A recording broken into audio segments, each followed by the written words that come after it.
Donc là, je reviens avec l'équipe La Fourmilière.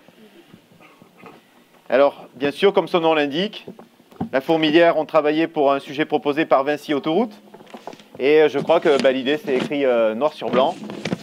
Ce qui est déjà une faute de goût, hein. Noir sur blanc. Ici, le dress code, c'est doré sur noir. Hein. C'est exprès, on change. Merci, ouais, c'est ça. C'est la collaboration Vinci et les 24 heures en même temps. Ok. Donc l'idée, c'était de voir comment on pouvait prévoir le futur.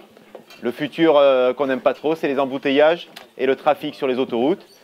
Sujet pas simple, mais on va avoir 3 minutes de rêve des solutions que vous avez inventées. Messieurs, mesdames, à vous. Donc le sujet de base que Vinci nous a posé, c'était anticiper l'heure de naissance et de fin d'un embouteillage et l'exprimer sous forme informatique. Alors, on s'appelle pas tous Jérémy Le Gardeur, on n'a pas tous fait le MIT à Polytechnique. Donc on a été voir notre porteur de projet et on l'a reformulé avec lui. Et on est parti donc sur cette problématique. Donc comment anticiper les embouteillages et réguler le trafic selon des événements programmés, donc des chantiers par exemple. Alors Vinci est un réseau qui s'étend sur toute la France. Et nous, en fait, ayant les données du Pays Basque, on a étudié du coup une partie de l'autoroute, incluant une entrée, enfin avec une bretelle d'entrée et une bretelle de sortie. À partir des données recueillies par Vinci, représentant en fait un débit des véhicules en heure, donc c'est un nombre de véhicules par heure. Sur le temps, on a résolu en fait, on a tracé une courbe du trafic normal, donc sans embouteillage, et on a en fait refait la même courbe avec du tracé qui se passe quand on a un embouteillage. Du coup, en fait, nous, ce qu'on a voulu prévoir, c'est anticiper en fait la prévision de l'embouteillage en prévenant l'utilisateur en fait, en prévenant un utilisateur, donc ceux qui les automobilistes, pour en fait réduire le temps d'embouteillage, voire l'éliminer et le réduire en fait en juste un simple ralentissement.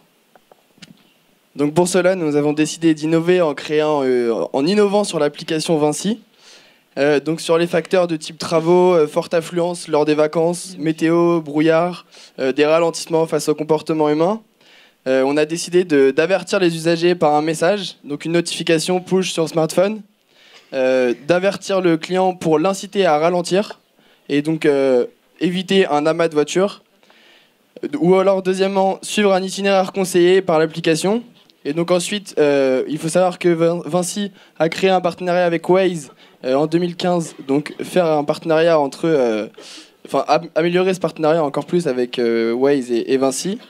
Et puis même, pourquoi pas, inciter les usagers à se diriger vers des aires de repos. Dans le cas en fait où on ne peut pas prévoir vraiment, c'est l'accident qui bloque toutes les voies, on se retrouve avec un grand nombre d'usagers sur la route.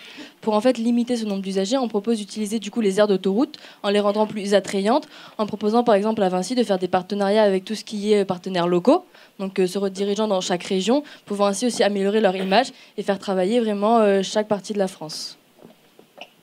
Donc pour conclure, c'est vraiment en alertant ces usagers en amont qu'on peut donc anticiper le trafic et on compte sur la bonne participation des usagers à bien tous télécharger l'application Vinci et à bien suivre les conseils recommandés.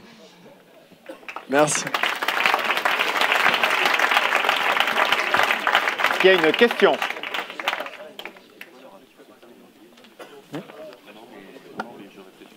Moi, j'aurais proposé une autre solution, c'est de laisser les barrières ouvertes au péage. Ça coûte un peu cher, mais c'est vrai que ça fluidifie énormément.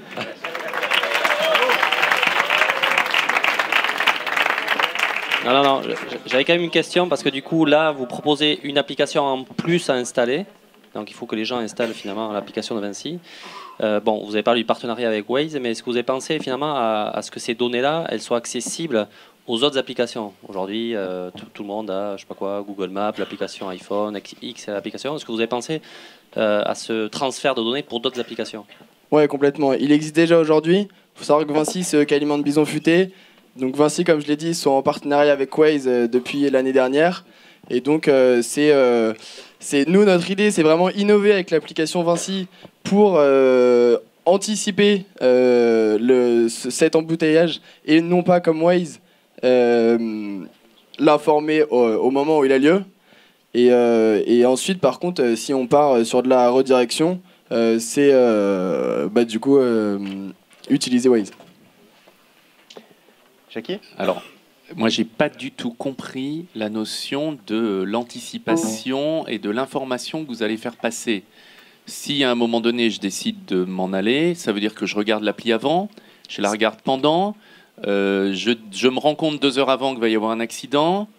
Non, alors là, j'avoue que je suis un peu dans le flou. Expliquez également comment vous collectez les données de débit. Ça, je crois que vous... Ouais, bah, parce qu'on attendait la question en fait. Ah, pardon.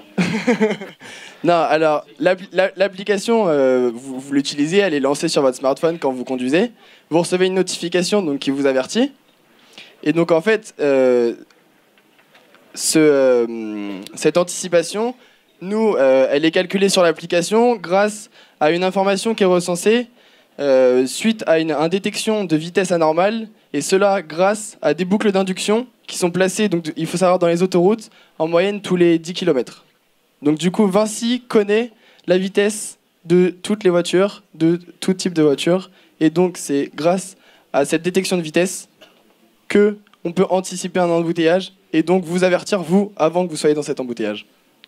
Je crois que c'est le point essentiel, c'est qu'il faut voir qu'ils sont plus puissants que Waze sur les autoroutes, Vinci, parce qu'ils connaissent les vitesses de tout le monde. C'est pas juste les quelques ambassadeurs.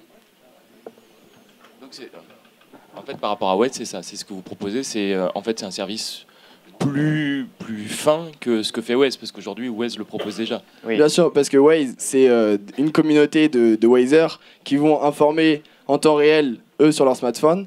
Là, avec l'application Vinci, comme on bénéficie de toutes les technologies de Vinci, et entre autres de ces boucles d'induction, c'est connaître, détecter en amont ce ralentissement et donc vous avertir du ralentissement et donc vous orienter pour éviter l'embouteillage. Quand vous allez commencer à suivre les courbes tendancieuses, ça va vous alerter. Est-ce qu'on peut avoir un petit mot de la part de Vinci ? Philippe. Bonjour. Donc merci à vous, excellent travail, super. Sujet pas facile, on vous a mis un peu en difficulté parce qu'il y a énormément de recherches et qui ont essayé de résoudre ces problèmes-là. Donc pas facile, c'est vrai, c'est pour ça qu'on a reformulé. Juste pour répondre, nos péages permettent aussi de fluidifier le trafic, bravo.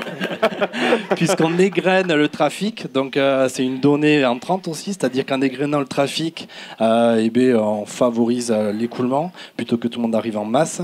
Donc le péage est utile finalement. Ce qui nous a intéressé dans l'innovation, c'est qu'en effet, on a des boucles de comptage. On connaît, comme tu l'as dit, on connaît tout, on mesure tout en temps réel. On a des données qui remontent du trafic toutes les 6 minutes. On est perturbé par Waze parce que ce qu'on n'arrive pas à maîtriser, c'est le comportement humain. C'est-à-dire un accident, on a des bouchons de curiosité, c'est-à-dire on a un accident d'un côté, un bouchon se crée de l'autre côté parce que les gens regardent. On a aussi des phénomènes quand les taux d'occupation sont très élevés, on a des ralentissements, c'est-à-dire un coup de frein, on peut le ressentir pendant 1 heure derrière. Donc tous ces comportements, on n'arrive pas à les anticiper. Et le petit T là est chouette parce que du coup, en prenant nos données à un événement, on anticipe. Notre partenariat avec Waze permet de ne pas être pollué par les informations de Waze et les fiabiliser parce que le problème, c'est que Waze ne connaît pas notre métier, ne connaît pas nos données. Et de temps en temps, en se basant sur les données des usagers que vous êtes, ils vous induisent en erreur, c'est-à-dire qu'ils vous conseillent une sortie, sauf que la sortie n'est pas adaptée et ça crée des bouchons et le phénomène est pire. Donc ce qui est intéressant, c'est ça, c'est anticiper et le partenariat pour fiabiliser l'information Waze, Vinci. Donc merci pour votre travail. Merci à vous. Merci.